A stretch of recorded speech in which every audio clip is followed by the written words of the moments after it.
Ready, set, adventure! Welcome to Hikanuki World Tour and a day in Singapore. Today we'll visit Little India, sample some food at a hawker center, observe at a Buddhist temple, take a boat cruise on the Singapore River, and see the Garden Rhapsody light show at the Supertree Grove. So come join us.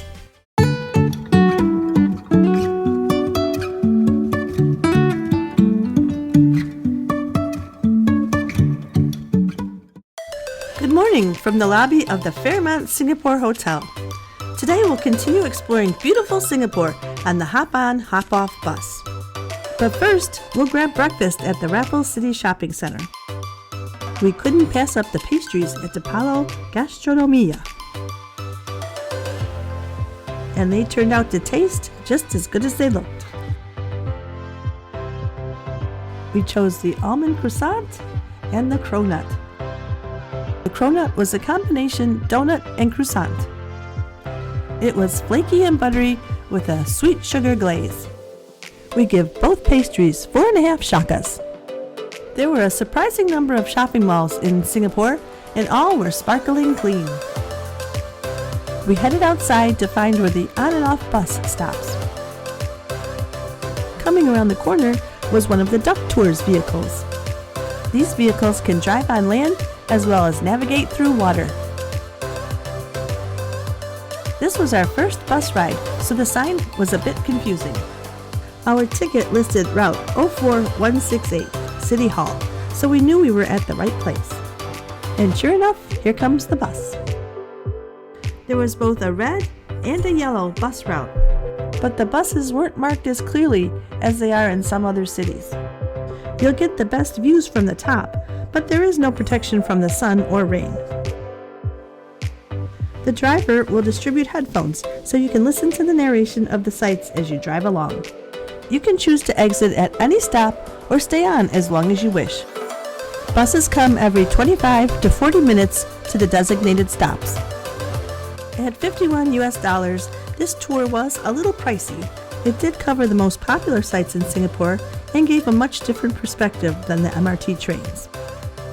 By the third stop, we realized we were on the yellow line instead of the red, so we decided to get off. Because it's easy to find an MRT station, we decided to hop on the train instead of backtracking on the bus. We were on our way back to Chinatown. In Chinatown, we returned to the Buddha Tooth Relic Temple, which had been closed the night before. This 4-story temple is magnificent inside and out. It's also a place of tranquility and escape from the city.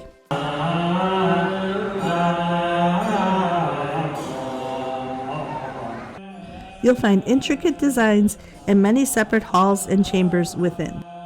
Come observe, as we did.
Visitors are welcome, just be sure to dress appropriately.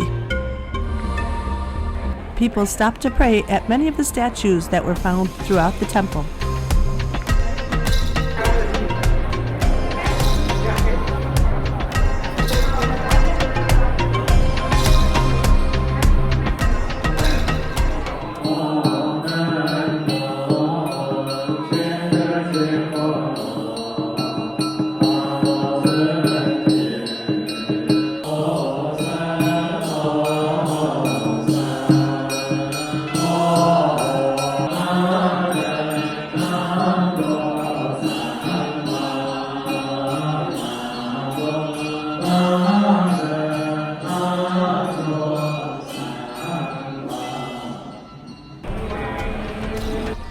Burning incense is believed to purify the space and show respect and devotion.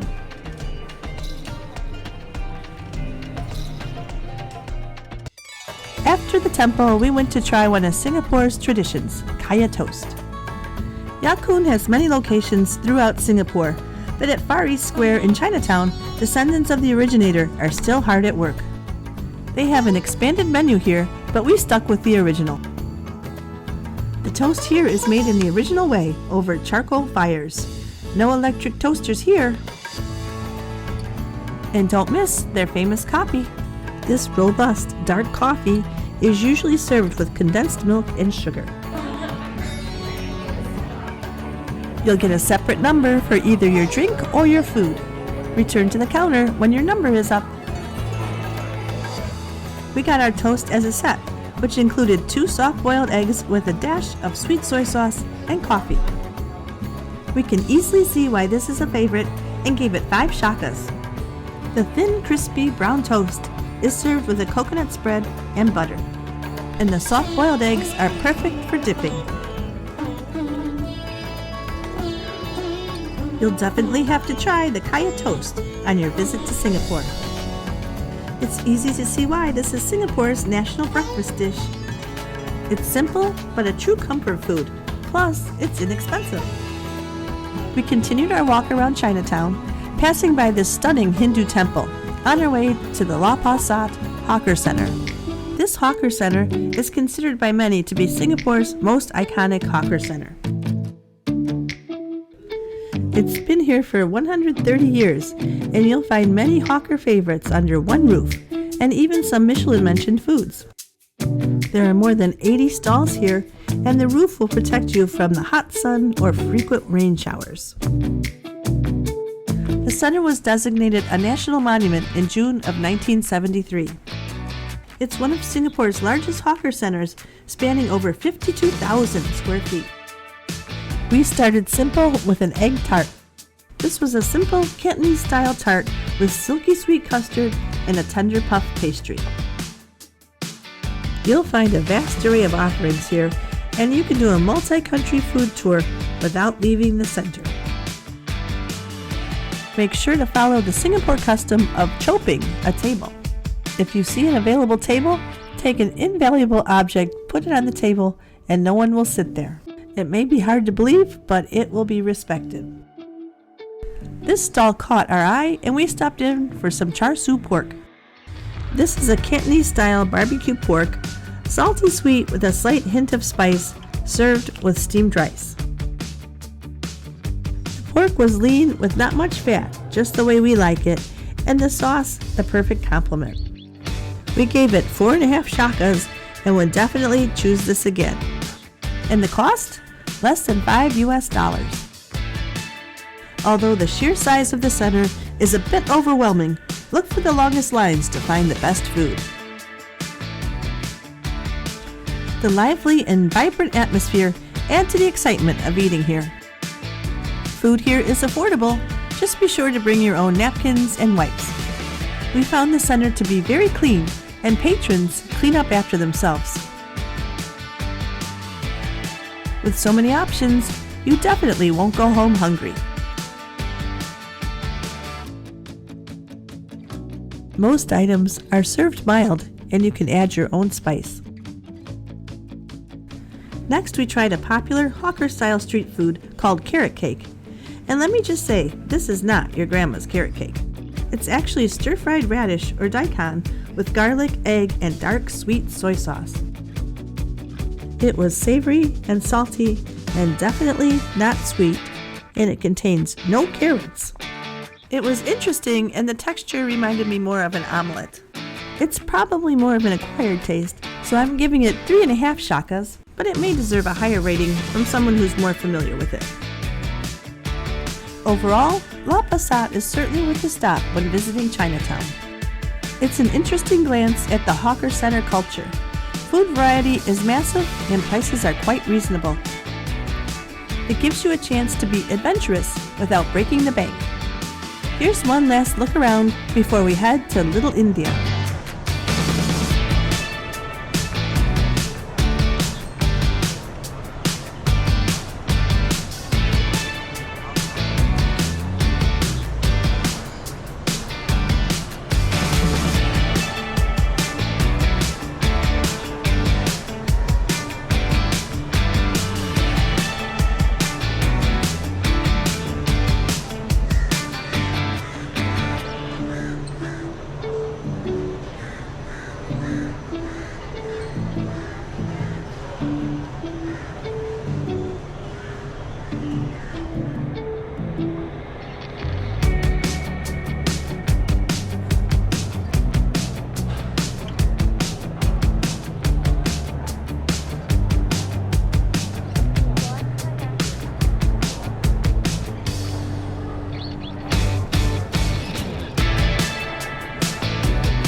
Our next stop was Little India.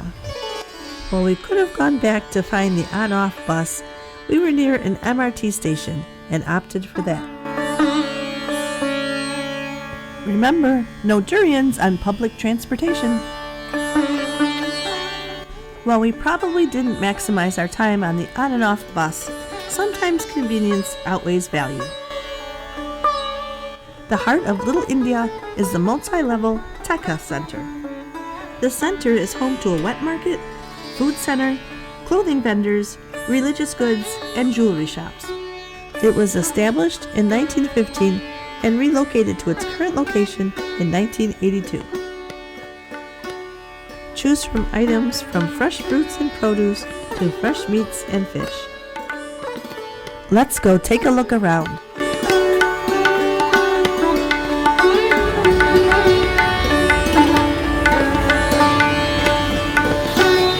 What is it, lamb?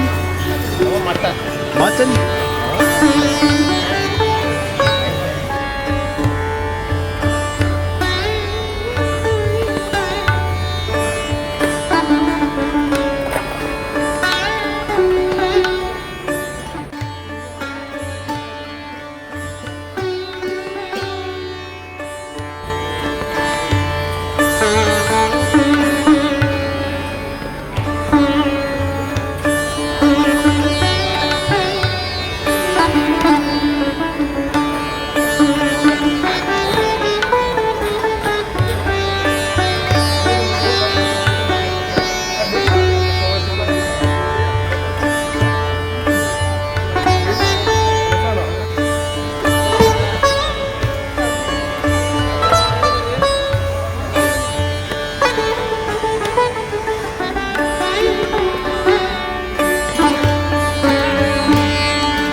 In addition to the wet market, there's a hawker market that sells predominantly Indian food as well as halal dishes at inexpensive prices.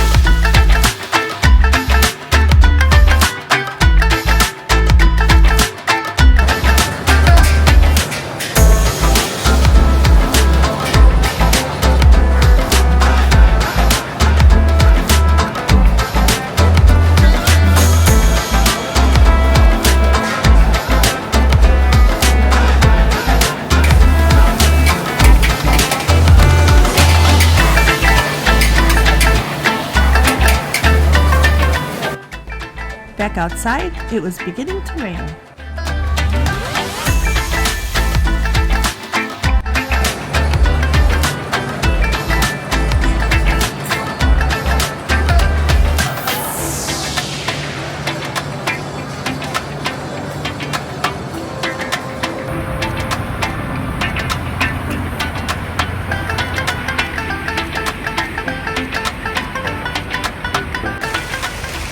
We headed back inside, where we found jewelry and traditional Indian fashions. Prices seemed quite reasonable. Many of the clothing stores even had tailors on hand to make any necessary alterations.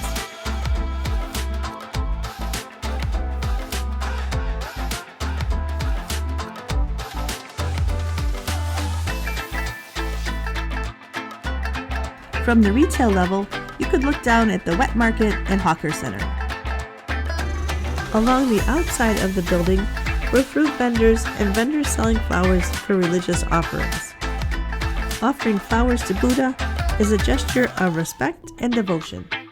You'll find a multitude of items in the supermarket, as well as peppers and fresh coconuts.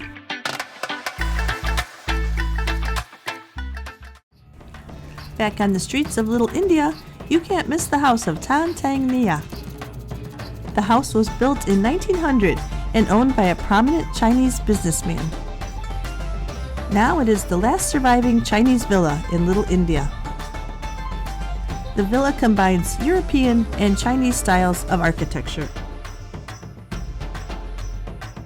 Having explored Little India, we headed back to find a bus stop. You should definitely download the buses app to more easily locate the stops.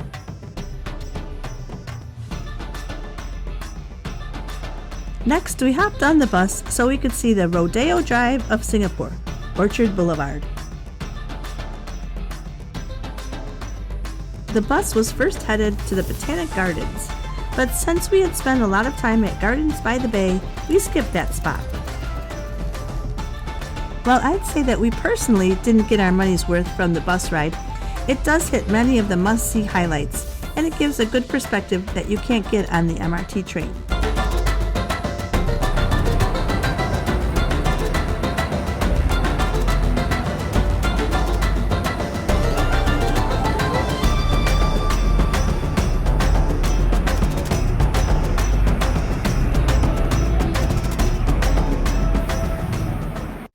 As we neared the Botanic Gardens, it began to rain.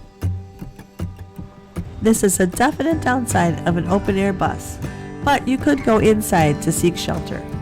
And there was a small covered area on the back of the second floor. We exited the bus at Ion Orchard Mall. We were intrigued on our way down the escalator by the ads for the Disney Cruise Line. They will be having sailings out of Singapore starting in December of 2025. In the lower level of the mall, we found yet another food court. You definitely won't go hungry in Singapore. For us, we couldn't pass up the xiao long bao and pot stickers. Both were pan-fried, and the xiao long bao had a pork filling, while the pot stickers were stuffed with spinach. Both were outstanding. We were seated by these good-looking dishes and tried the beef. We were expecting Thai Penang, but this was Malaysian Penang. Although they look similar, the Malaysian Penang was quite different. It wasn't nearly as creamy and spicy as Thai Penang. I especially liked the green beans, which were crunchy and a little spicy. Overall, we rated this 3.5 shakas. We did skip past this stall. Outside it was still raining, but we ran across the street to Harry's Bar. There are 21 Harry's Bars across Singapore, so we thought we better stop in. This is their location on Orchard Road.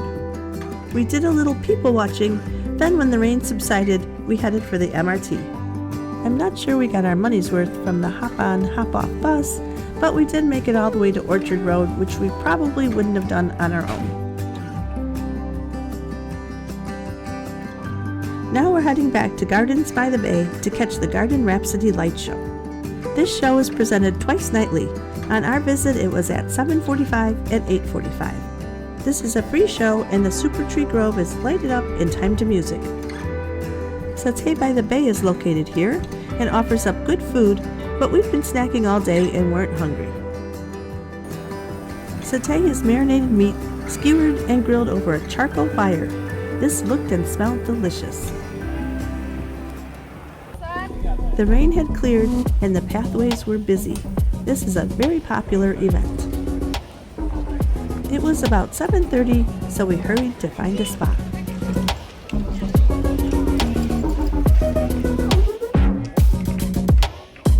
You can watch for free on the ground level or pay to watch from the Supertree Observatory or the OCBC Skyway. We stuck with the ground spot, which was fine as the entertainment is above and all around you. You would also get a good view from the Marina Bay Sands Skydeck Observatory, but I'm not sure if you would hear the musical score. This reminded me of the fireworks at Magic Kingdom in Disney World, with so many people scrambling to find the perfect spot. If you don't like crowds, you may want to stay back from the main Supertree Grove. The show was about 15 minutes long.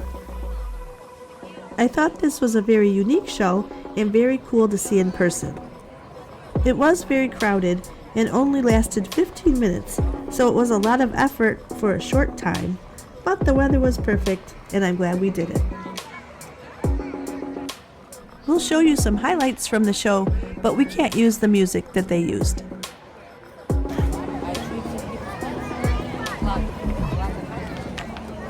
Ladies and gentlemen, boys and girls, Gardens by the Bay presents Garden Rhapsody.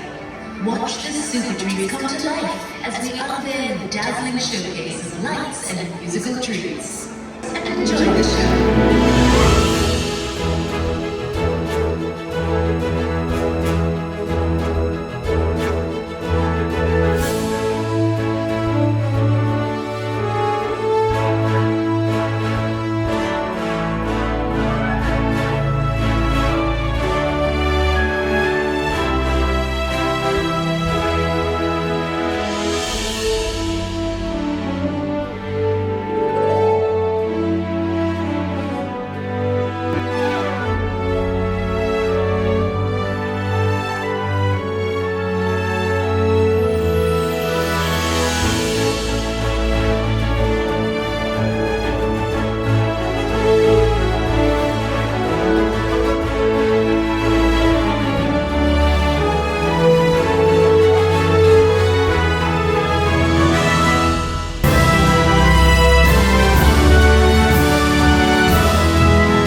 And that was some highlights from the Supertree Garden Rhapsody show.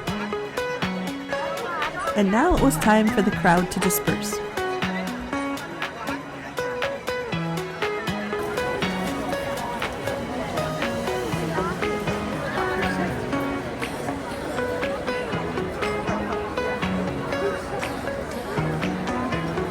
We headed to the Bayfront MRT station to catch a train over to Boat Quay.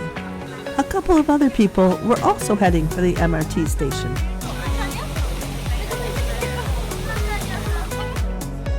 Tonight we opted for the Singapore River Cruise. It was about $22 for a 45-minute ride down the river into the harbor. There was a recorded narration pointing out sights along the way. We made a mistake by not waiting for the next boat and were stuck sitting inside, where the better seats are in the open back. The boats are called bumboats and are traditional wooden boats now used for tourist cruises. They're a nostalgic way to see the waterfront and its landmarks from the river.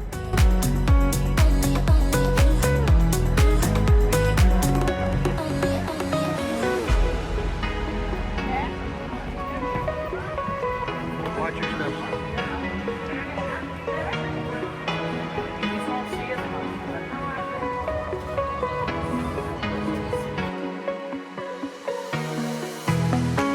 Historically, they were used to transport cargo from ships to shore.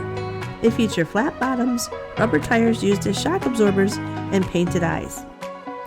The eyes are believed to help the boat see and avoid any dangers ahead.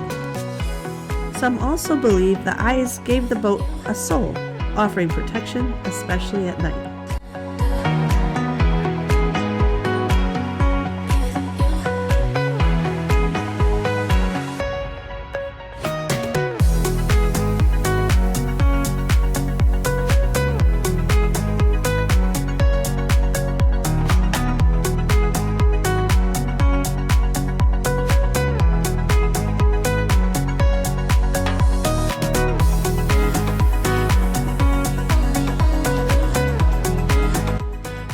This was a relaxing ride on the river. We traveled down to Riverside Point and then turned around to go to the harbor. Riverside Point, on the Clark Key side of the river, has restaurants, nightclubs, and pubs.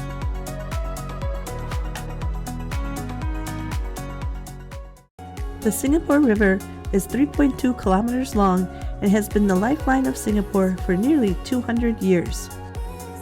The mouth of the river was home to an ancient fishing village, Temasek, which was renamed Singapore or Lion City in 1299. In 2008, Singapore River was turned into a freshwater river and emptied into Marina Bay. The port of Singapore is now located west of the island, leaving the river for tourism and aesthetics rather than as a trade hub. We're now entering Marina Bay and see many sights which are now becoming familiar, such as the Marina Sands Resort and the Merlion.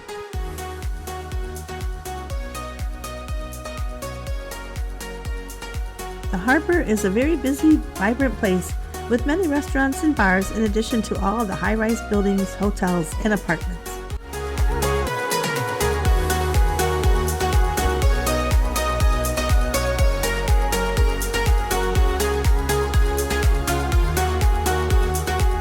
It looked like there was a wedding reception going on here.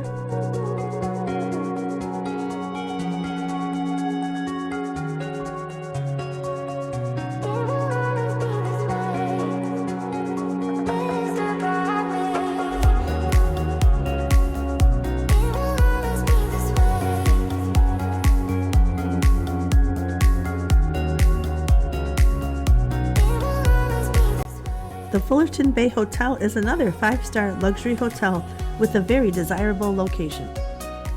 Now sit back and enjoy the rest of our boat ride.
After our informative boat ride, it was time to head back, and once again we find ourselves in Boat Quay. It's a Saturday night and very, very busy. There's a mix of age groups here, but on Saturday nights, the under 30 crowd seems to be the best represented.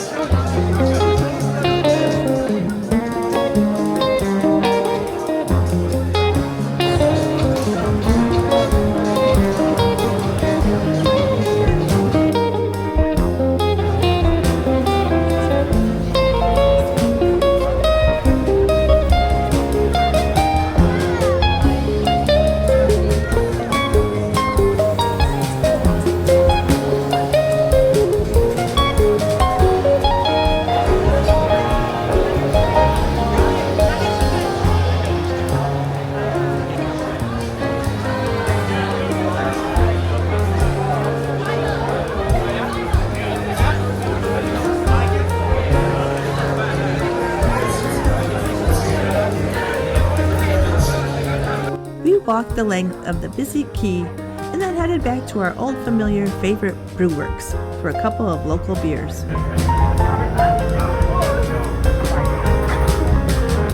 And that ended our day in Singapore.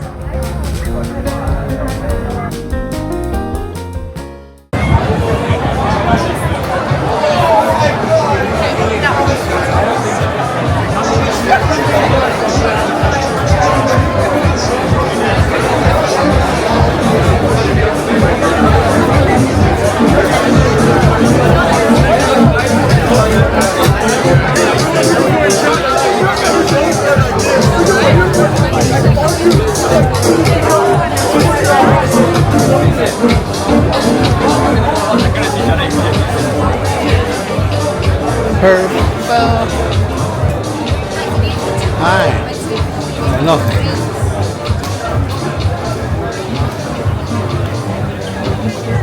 You want a giant crab still?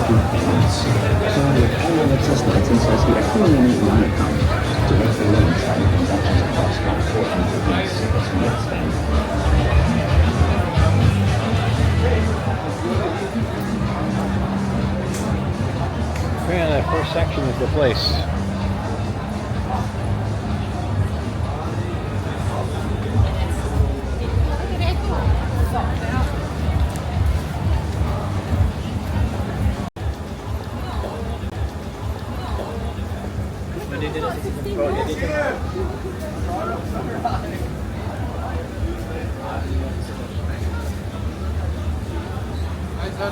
Hi. Oh, no, thank you.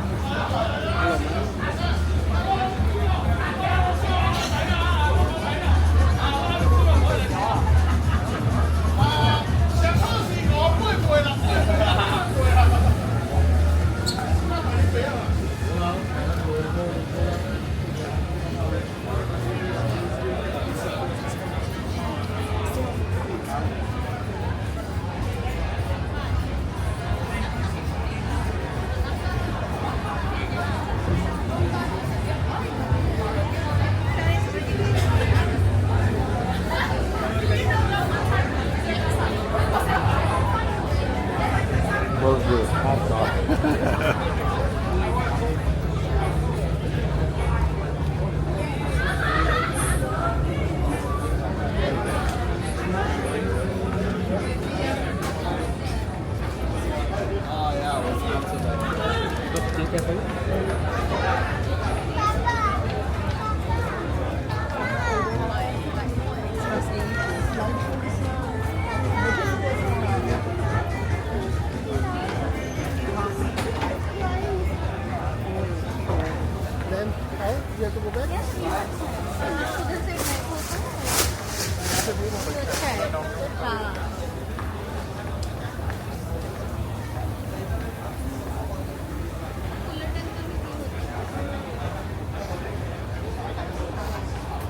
Singapore chili crab.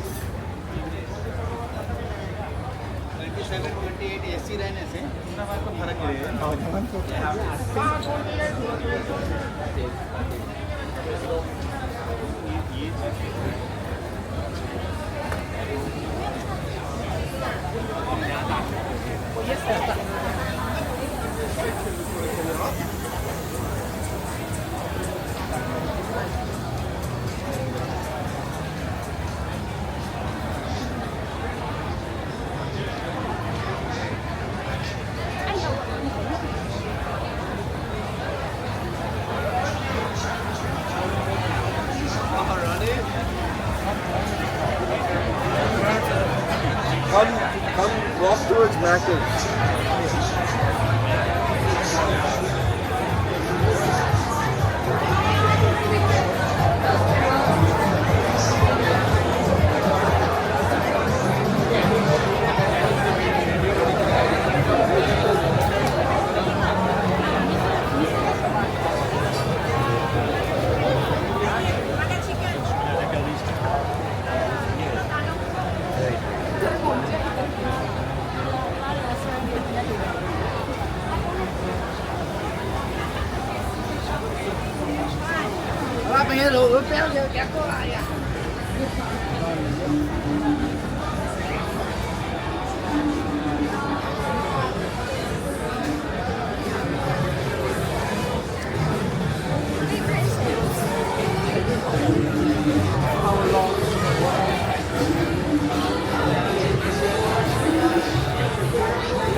Honey black.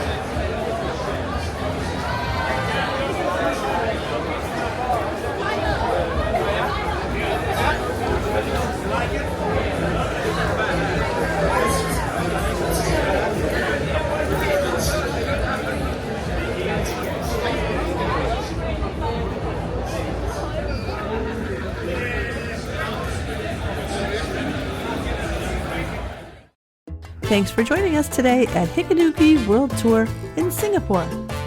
Our travel wisdom for today comes from Anthony Bourdain. Nobody in Singapore drinks Singapore slings. Make sure to subscribe to our channel and follow us on Instagram.